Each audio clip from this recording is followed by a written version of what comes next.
What's going on, everybody? Sigourney Jackson here with another episode of Who Politics.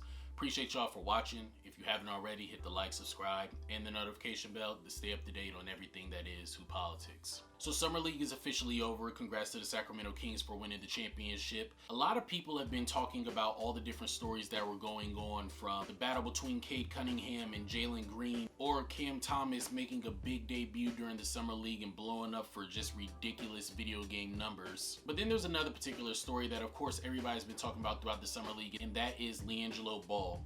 Now, y'all probably saw I recently did a Liangelo Ball video a couple days ago, and some of you guys had some mixed reviews. Some of you guys thought I was hating, some of you guys thought I wasn't, but ultimately I can't say I really care that much. But I do think that Liangelo is going to definitely get the opportunity to get an NBA contract, but what are the things that he's going to have to do in order to make sure that he can maintain a contract and maintain a roster position in the NBA going forward for the rest of his career? So I'm going to give you guys 5 different things that he has to work on, that he has to get better at in order to make himself a solidified NBA basketball player. Without further ado, let's go and get right into it. Blueberry tea today. So the first thing that I believe that Liangelo Ball has to do is he has to continue to build his body. Yes, Liangelo Ball has made great steps as far as losing weight to get himself in the best shape possible in order to be a basketball player at a high level. But he is going to have to continue to do that, and he is going to more importantly have to add strength to his body. I say this because at his position right now, he is playing the 2, the 3, and possibly a little bit of 4.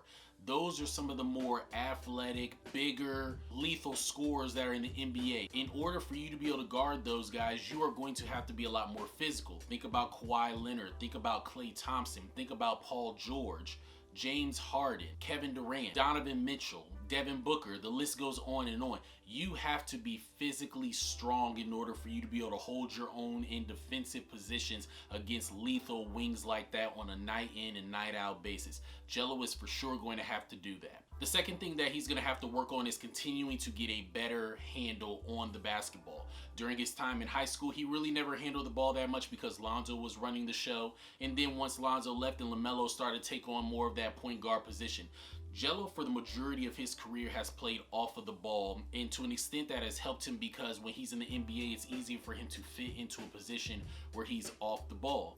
But if he wants to play the 2, 3, and possibly 4, there are going to be times where he's going to have to be able to control the basketball, at least in the open floor. There are a couple of Summer League plays that you have where he got the ball and lost it and, tipped it over to a big, and it kind of worked out well. But he is going to have to just get a little bit more confident in controlling the basketball.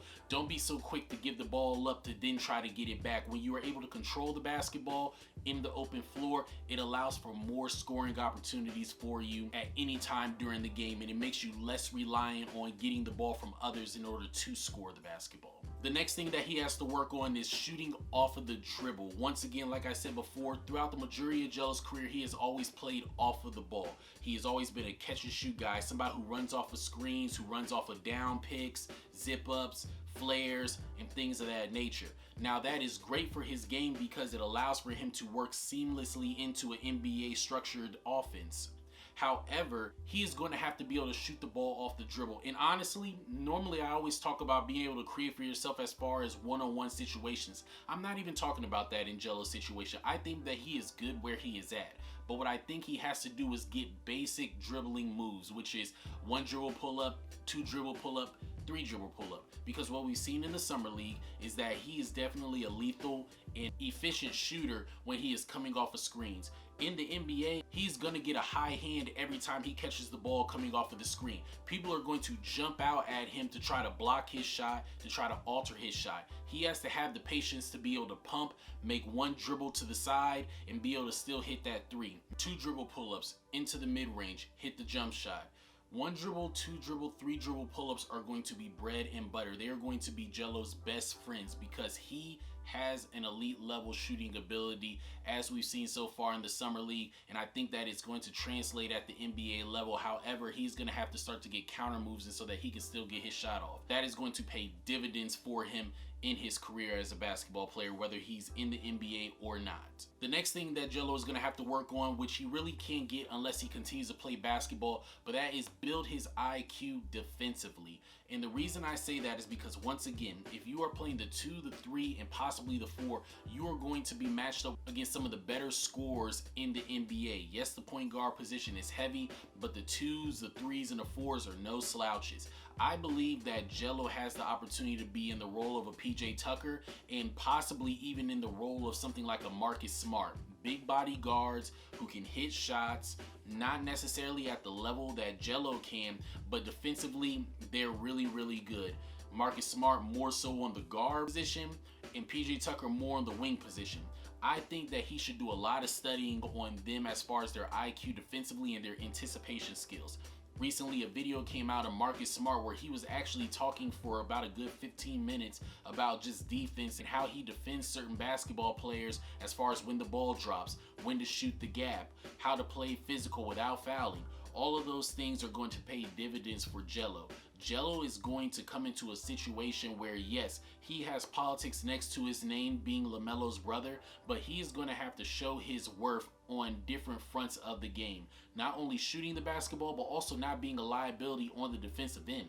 I think he has a strong body. I think he has decent height to where he is going to be able to be somewhat of a good defender if he actually puts the effort in and he mentally puts the effort in. Sliding your feet, bodying up, walling up against wings, that is going to help him a lot. We already saw somewhat of a glimpse of that when he was guarding Scotty Barnes during the summer league. Of course, Scotty isn't necessarily a top-level NBA basketball player right now, but he has a lot of talent and a lot of potential. These are the guys that he's going to have to be able to guard on a regular basis, as well as shorter and quicker. So I think that definitely Jello is going to have to work on that for sure if he wants to continue to guarantee himself a very long NBA basketball career. And the final thing that Jello is going to have to do if he wants to be an NBA basketball player for a long time, he has to have a mean streak. He already has the confidence. Everybody knows that the Ball brothers in general are confident people because they have been raised in stardom since they were children, especially LaMelo. They have been raised to think that they are the best, and they have been in high pressure situations pretty much throughout their entire lives. They pack out gyms. Jello packed out the summer league practically every single game just off of his name alone. So confidence is not what he's lacking, but the mean streak is what he is lacking, in my personal opinion. And what I mean by that is he is going to have to come out there on a regular basis whenever he gets the opportunity and not only hunt for his shots, but he's going to have to hunt for players defensively as well. He's going to have to desire to guard and strap people up on a regular basis. He's going to have to desire to come in and try to find a way to put up 10 to 12 shots every single night. There were summer league games where he really didn't get that much of an opportunity to touch the ball. He was out there, but because he's in the mix with other lottery players like James Bouknight and other players on the team who are also trying to get theirs, he is going to have to come in with the mindset of, I'm a killer and I'm looking for blood every single chance I get, because you can only imagine what it's like playing against real killers like Terry Rozier, like Devontae Graham, like Gordon Hayward, PJ Washington, Miles Bridges. He has to be a killer. He has to get into that mentality and he has to stay in that mentality. He has to get a mean streak. I'm not saying that it's not there, but it has to be seen on the court on a regular basis. He seems to be a really mellow, chill kind of guy who's just confident and he knows what he can do, but he's going to have to get a lot more aggressive, and that doesn't mean always jacking up shots, but that'll probably help him out a lot. And those are 5 things that I think that Jello is going to have to do if he's looking to guarantee himself an NBA contract and guarantee himself a long career in the NBA. If y'all like this video, give it a thumbs up, share it around with your friends, like, subscribe, hit the notification bell to stay up to date on everything that is Hoop Politics. Follow the Instagram and the Twitter at hoop_politics. What do you guys think is something that you have to see from Jello in the NBA in order for him to stay in the NBA for as long as we hope he can? Put that in the comment section, and as always, God's always in control. Peace.